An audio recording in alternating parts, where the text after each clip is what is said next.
Hey everyone, this is Daniel Hennickson. I'm a senior analyst at Valueline. I'm joined here today by my colleague and fellow senior analyst, Simon Shuker.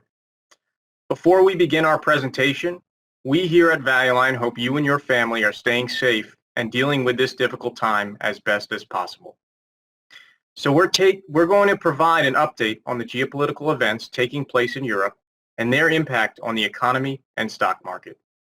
We will also discuss the actions Valueline is taking to help our subscribers navigate this difficult time. We will then recommend one ETF to buy right now and, finally, answer any questions you may have. Please note that this presentation will be available on our website, www.valueline.com, and on our YouTube channel within the next 48 hours. Before I jump into the heart of our presentation, for those joining us for the first time, I want to provide a brief overview of who we are at Valueline.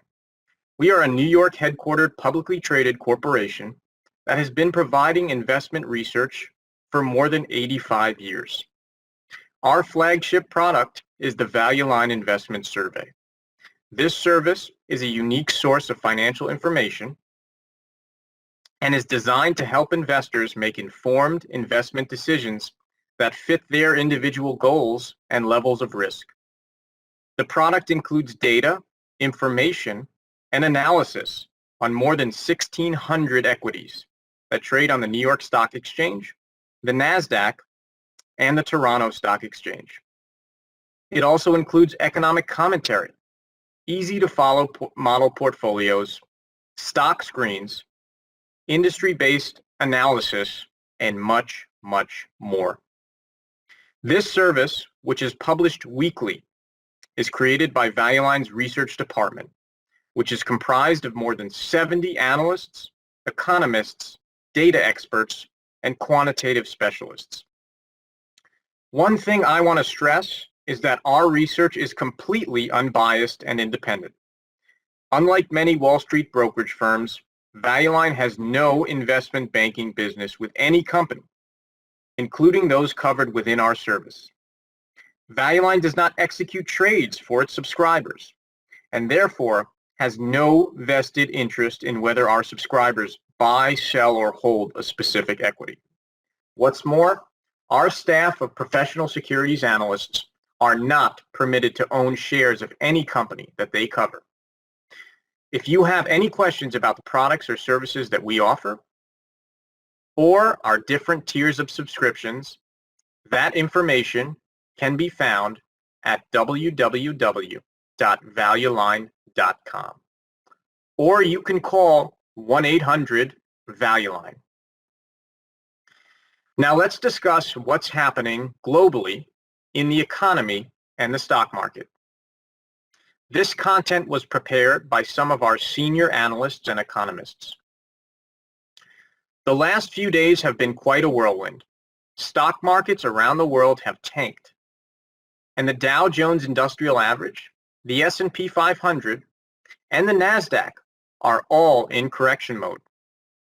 While some of the recent choppiness can be attributed to investors worrying about the Federal Reserve hiking interest rates to get a handle on inflation, the more pressing matter, in our view, is the unprecedented event taking place in Europe today. After months of diplomatic posturing, Russia launched a full-scale invasion of its neighbor, Ukraine, last Thursday. The U.S. and its allies responded with severe sanctions intended to cripple the Russian economy. This is significant for investors for a couple of reasons. First, Russia is the largest producer of oil and gas on the planet. And any type of disruption, whether purposeful or accidental, could lead to a further sharp spike in energy prices. In addition, both Russia and Ukraine are huge commodity producers. Key metals like aluminum, cobalt, copper, and nickel are all produced in large quantities across both countries. Another factor that bears watching is the effect from sanctions on Western companies. Many Western banks, oil companies, manufacturers, and technology enterprises have large footprints in Russia and Ukraine. European enterprises are more exposed than their U.S. counterparts, though the risk is still high for American companies that do operate in that region. Now, if you thought the Federal Reserve had its work cut out before, well, things just got a lot tougher. Inflation, which hit a 40-year high in January at 7.5%, is likely to stay elevated in the near term as commodity prices surge due to the conflict in Europe. The Fed is likely to hike interest rates by 25 basis points later this month, and, barring a significant economic slowdown, will likely continue to hike rates by quarter-point intervals throughout the year.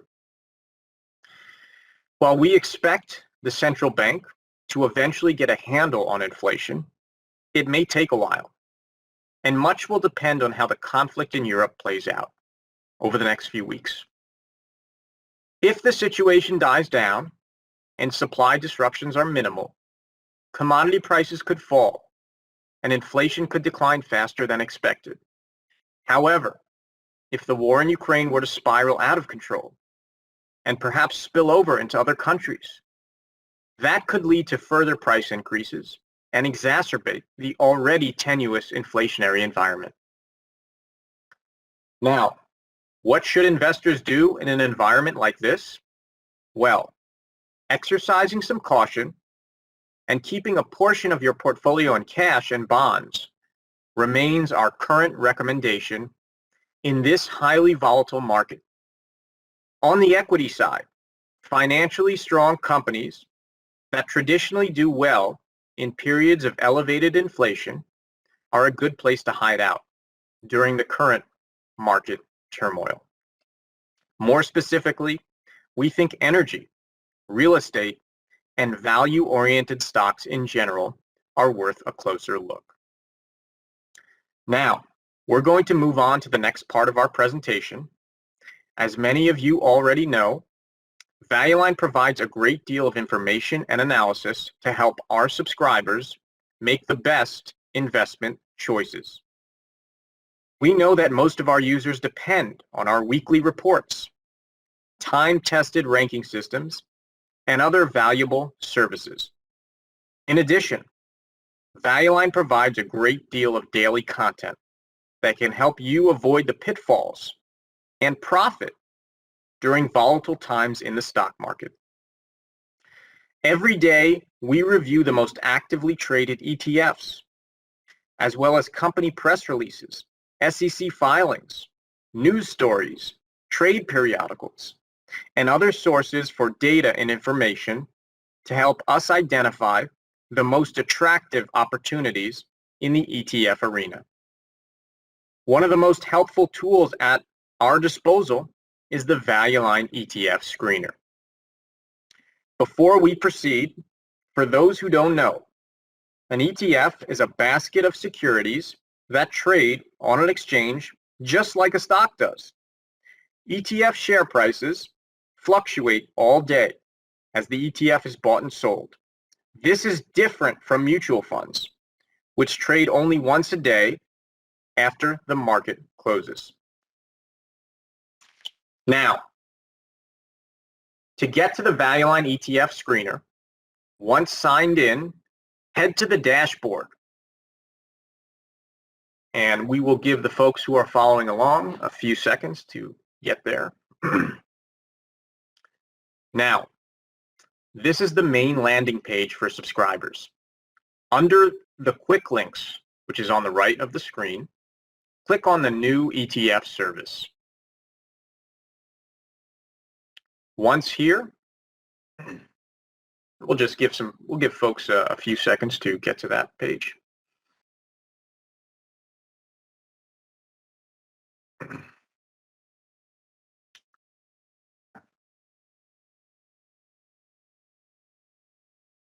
And we're having just a little bit of some technical difficulties, but I think our screen is moving, and there it is. Perfect. Once here, you'll see a bunch of different categories through which you can screen ETFs. The first one, the ETF rank, is a proprietary ranking system that Valueline uses to predict an ETF's future performance. The quantitative formula behind the ranks includes several variables, including historical price action, volatility, liquidity, and market capitalization. You can also choose whether to select a passive or active ETF. Passive funds track an index and are usually cheaper, while active funds are run by a manager and look to outperform. Active ETFs tend to be more expensive and are more like traditional mutual funds than passively traded ETFs. Another interesting category that you can use to narrow down your search is the asset tab bar. So there are 6 different types of asset classes that ETFs come in. The most common is equity, but there are also alternative assets, commodities, fixed income, volatility products, and target date ETFs. You can also use the expense ratio bar, which sorts ETFs by their yearly cost if you're looking to minimize your investment expenditures. So we're going to put in some specifications here and search for an ETF that we think makes sense in the current environment. So we're going to put in rank 1 and 2 ETFs, those that are ranked to outperform, and we're going to put in passively managed because we want a lower cost ETF. We're going to search equities for asset type because that is the most common type of ETF that investors use. And then real estate REITs for investment strategy. And we'll give the folks who are following along on their screen just a couple of seconds to get to this point. Because we want an ETF with a low expense ratio, we're going to put in 8 basis points in the expense ratio tab. And then once we have all of our categories selected, we're going to hit add on each one of them and click run screen.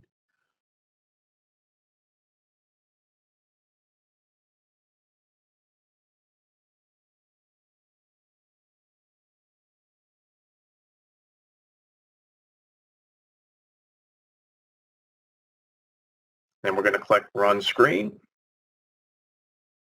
Okay, it looks like we've got quite a few choices.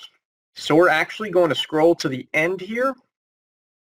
We may have to go, oh no, it's on the current page. And we're going to click on the iShares Core US REIT ETF. And we'll give folks who are following along just a couple of seconds to get to this page. Now, we like this ETF for a few reasons. For starters, it's got a good rank. As you can see on the top right, it is ranked 1, highest. It also has a good dividend yield and a low expense ratio. In addition, as we mentioned at the top, real estate investment trusts, or REITs, tend to do well in inflationary environments. Historically, these stocks have provided protection against inflation because rents and property values tend to increase alongside consumer prices. Moreover, REITs traditionally offer reliable streams of income, even during turbulent economic periods like what we have going on today. Now, if you scroll down a little bit, you can see some more statistics. As we can see over there, the rank, assets in the top 10, the beta, and then that's just a comparison to some of the competitor ETFs. And if we continue to scroll down, we've got performance metrics. And of course, these are the ETF's top 10 holdings.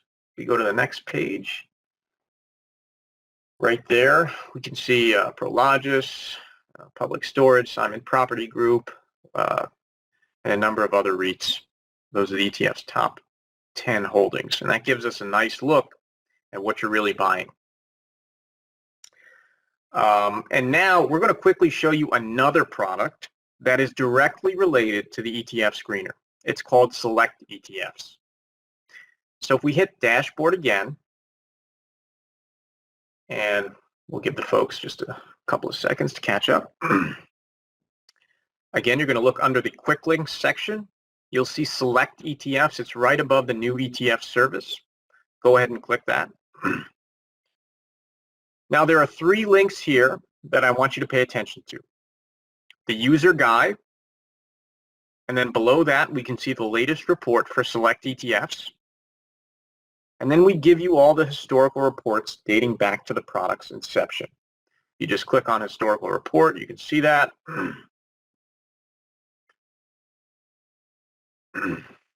And now we're actually going to go ahead and click on the user guide.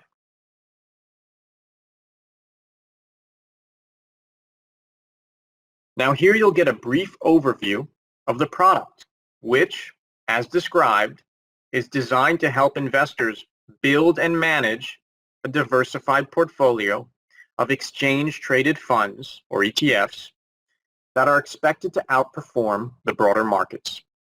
And then some information on the background of the product and the selection process. We also give you sell notifications, as you can see, and we give you a little more detail on the product. And so that user guide is very helpful, and we encourage folks to take a look at it, a detailed look at it. And now, folks, before we wrap this up, I want to direct you to a section of our website that I think is really valuable for investors. If you click on Investment Education, right there at the top, you'll see some very useful tools. Right over there, we've got Valueline University, and we've got tool guides, instructional videos. All of these things are free, and if you scroll down a little bit, you can see, just right there, Valueline University, which gives you a nice overview on the investment basics and how to study a stock report, how to build a portfolio. And then we also offer, again, if you scroll down just a little bit, instructional videos right there, tool guides, and other information that'll help you become a better investor. Now, I want to emphasize all of these things are free in the Valueline Investment Education tab. So we encourage subscribers and folks who are not subscribers, who may be thinking about subscribing to the product, to take a look at the investment education page, watch some of those instructional videos, take a look at Valueline University. There's some really helpful stuff there. And again, it's all free. You just have to go to www.valueline.com and click on Investment Education. Okay, folks, now that pretty much concludes the core of our presentation. We will now tackle some questions. And looks like the first few were actually submitted prior to this presentation. So we're going to start with those. And in about a minute or two, my colleague Simon Shuker is going to come on the mic and help me answer, but I will handle some of the first few questions. So our first question is, what are the advantages of an ETF over a stock or a mutual fund?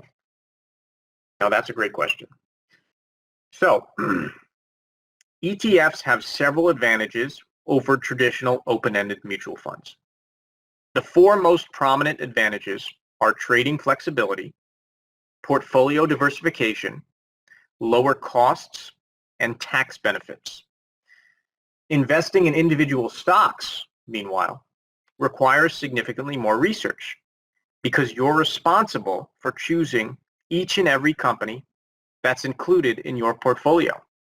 With ETFs, you simply have to invest in one ETF, and then you're automatically investing in all the stocks included in that fund. ETFs can have anywhere from 10 stocks to 500. It really varies. So you're getting quite a bit by investing in that ETF. If a handful of those companies don't perform well, it won't have a significant effect on your portfolio. So there are diversification benefits. That's not to say that investing in ETFs doesn't involve any research at all, but they are less research intensive than individual stocks. And so that is one of the core benefits. Another question, what is the best ETF issuer?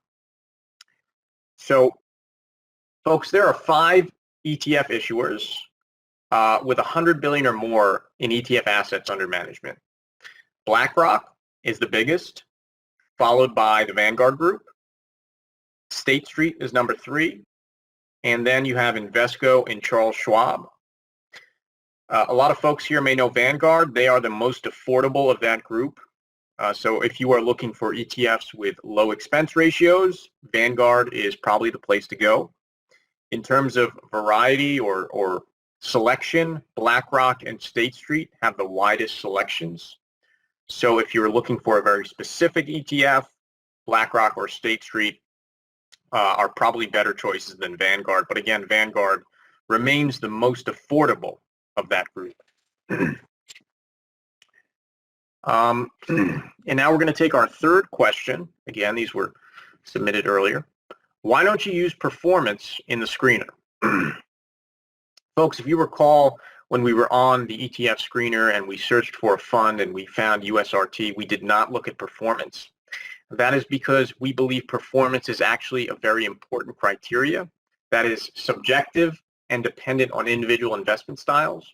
So most investors desire the best performance from a security, but knowing which ETF will grow by a certain percentage is challenging. And there are other factors that can help one determine whether or not an ETF is right for them. The screener, what we had before, offers the opportunity to customize research to focus on the core benefits that appeal to a given investor. So things we tend to look at are expense ratio, whether an ETF is passively or actively managed, the investment strategy, that sort of thing. We tend not to look at past performance too much. We think it can be helpful, but again, it's not something that we would say is core to what we look at. And now I'm going to bring in my colleague, Simon Shuker, and he is going to answer some questions.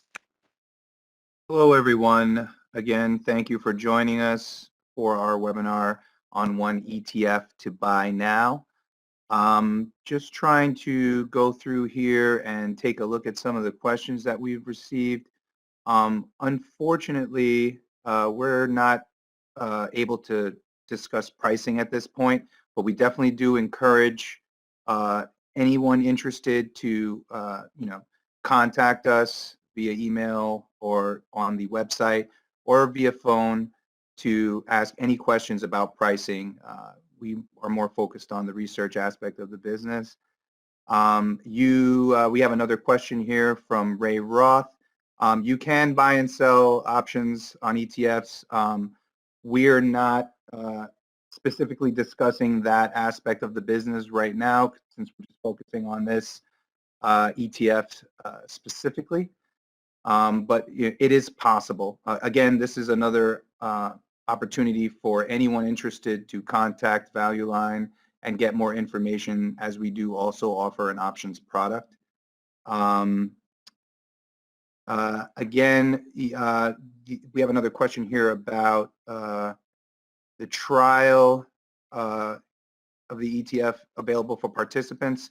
That's also something you can reach out to valueline.com, 1-800-VALUELINE, or find different information on our website regarding what's available in terms of pricing and packaging of our products.